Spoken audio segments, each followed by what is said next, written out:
इंदिरानगर परिसरातील भोंदूबाबा कमलेश महाराज अधिकारी यांनी सोलापूरमधील 2 भावांना मृत्यूची भीती दाखवून त्यांची 2 एकर जमीन व 1.5 लाख रुपयांची फसवणूक केली होती। त्यामुळे त्यांच्या विरोधात जादूटोणा विरोधी कायद्यान्वये इंदिरानगर पोलीस ठाण्यात गुन्हा दाखल झाला होता।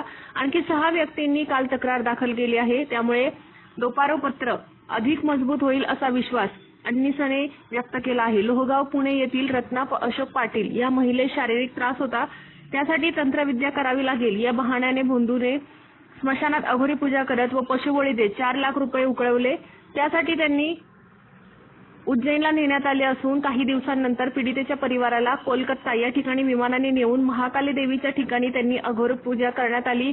तो सर्व खर्च पीडितेकडून करण्यात आला असून अहिल्यानगर जिल्ह्यातील भगीरथ भगवान कटके यांनी भोंदूबाबाचे यूट्यूब चॅनल पाहून नाशिकला आले होते। भोंदूबाबाने त्यांना पितृदोष आहे असे सांगून नाशिक व उज्जैन या ठिकाणी होम हवन करण्यासाठी त्यांच्याकडून 7 लाख रुपये उकळवले। बीड येथील संजय साहेबराव झेंडे यांनाही भोंदूबाबाने पितृदोष सांगितला होता। त्यांच्याकडून पूजेसाठी 21,000 रुपये घेऊन अधिक 2 लाख रुपयांची मागणी केली। भोंदूने त्यांच्या महाविद्यान विद्या ट्रस्टमध्ये त्यांना सदस्य करून घेतले, पण नंतर बाबाचे काळे कारनामे त्यांच्या लक्षात आल्याने त्यांनी ट्रस्टच्या सदस्यत्वाचा राजीनामा दिला। मुंबई येथील संजय भाई मखमानजी, दर्जीबाई व इतरांचे जबाब नोंदवण्यात आले असून या कामी अन्निसने कृष्णा चांदगुडे, व्ही.टी. जाधव, राजेंद्र दरोडे, ॲडव्होकेट बाबासाहेब ननावरे आदींनी पाठपुरावा केला।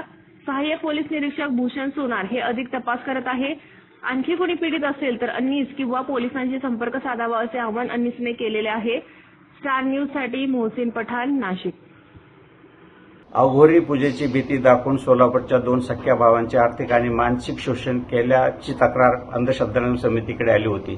त्यानुसार नाशिकचा भोंदू कमलेश अधिकारी याच्या विरोधात नाशिक येथील इंदिरानगर पोलीस स्टेशनमध्ये 25 मे 2026 रोजी गुन्हा दाखल झालेला आहे।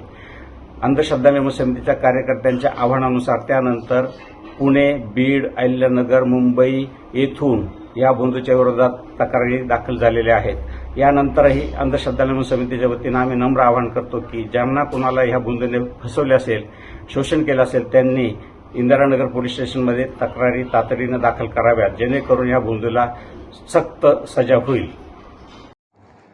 स्टार न्यूजसाठी मोहसिन पठाण, नाशिक।